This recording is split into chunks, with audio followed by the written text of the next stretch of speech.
All right, it is 50 minutes past the hour, and that means one thing. This is a moment that we all look forward to very much. Of course, whenever we get Dr. Greg Postel in here, it's a great moment. What are you tracking, Dr. Postel? Oh, well, thank you. It's a great moment to be in the presence of your greatness as well.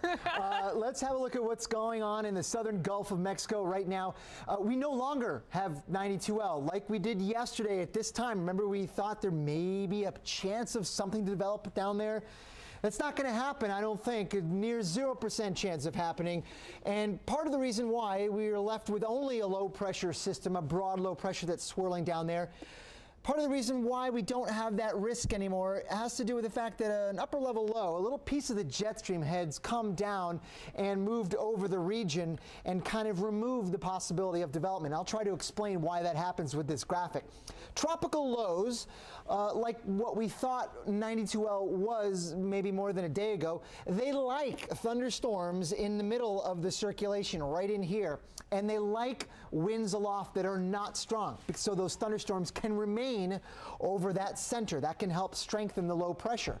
But what happens is when an upper level low moves in, kind of bullies those thunderstorms out of the way, brings some strong winds in there, pushes the thunderstorms aside, and the air mass actually gets a little bit cooler aloft and pretty close to the ocean surface as well. So the air mass overall is a little bit more stable, so that's why you don't see many storms here.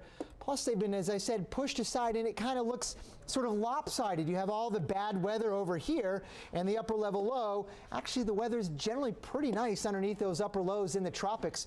And in fact, I can show you that right now. Let's have a look at the enhanced satellite imagery and show you one of those babies. It's right here. There's a little swirly counterclockwise swirl right there. That is an upper level low where a piece of the jet stream of strong winds aloft is kind of pinched off and moved down across the region. And let me show you, look, the thunderstorms are on the edges. In the center, pretty good weather. So if you're vacationing, look for one of these upper lows to move by, and I think you'll have pretty good weather. Of course, bring the sunscreen as well. But if you look at the tropics right now across the region, we have tropical depression Erin that is weakening over the Atlantic Ocean, no threat to the United States.